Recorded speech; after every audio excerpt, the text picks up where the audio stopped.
Hello အားလုံးမင်္ဂလာပါရှင်ပိုးမွှားစားတဲ့အရွက်တစ်မျိုးကလူကျန်းမာရေးအတွက်အရန်ကောင်းတယ်ဆိုတာသိပါကလား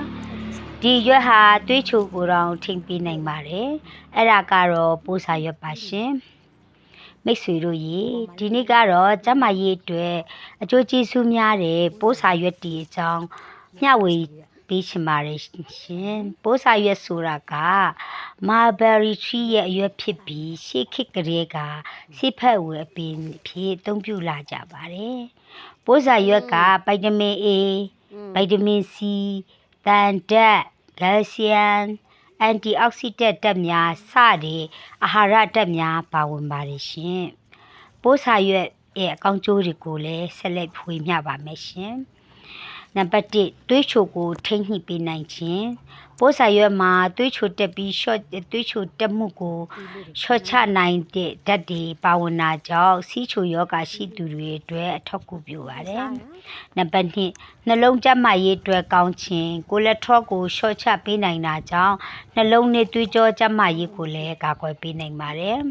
နံပါတ်3ကိုခံအားတိုးစေခြင်းအန်တီအောက်ဆီဒန့်များကြောင့်ကိုခံအားကိုကောင်းမွန်စေပြီးယောဂကိုကာကွယ်ပေးနိုင်ပါတယ်ရှင်နံပါတ်4အသားရည်ကိုလှပစေခြင်းဗိုက်တာမင်များပါဝင်တာကြောင့်အသားရည်နုပြိုစေပါတယ်နံပါတ်5အစာခြေစနစ်ကိုကူညီပေးခြင်းဖိုက်ပါပါဝင်တာကြောင့်အစာခြေစနစ်ကိုကောင်းမွန်စေပြီးဝန်းချုပ်ခြင်းကိုလျှော့ချနိုင်ပါတယ်ရှင်စားသုံးနည်းပိုးစာရွက်ကိုဟင်းချက်စားနိုင်ပါတယ်လက်ဖက်ရည်လိုပြုတ်တောက်နိုင်ပါတယ်အရွက်6လုပ်ပြီးတော့ဒီအဖြစ်လဲတောက်နိုင်ပါတယ်ဒါကြောင့်တဘာဝစိဖက်ဝင်ပြီးများဖြစ်တဲ့ပိုးစာရွက်ကိုတင့်တော်သလိုအသုံးပြုစားသုံးခြင်းဖြင့်ကျန်းမာရေးအတွက်အထောက်အကူဖြစ်စေနိုင်ပါတယ်ရှင်ပိုးမွှားတွေစားတဲ့ပိုးစာရွက်ကလူကျန်းမာရေးအတွက်လည်းအကျိုးများပါတယ်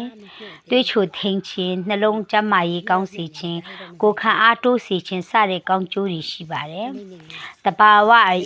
အာဟာရအပင်များအကြောင်းကိုဆက်လက်မျှဝေပေးသွားမှာမို့လို့ page ကို follow share လုပ်ပေးသွားကြပါအောင်နော်အားလုံးကိုလည်းကျေးဇူးတင်ပါတယ်ရှင်ပိုးစာရွက်အပြင်တခြား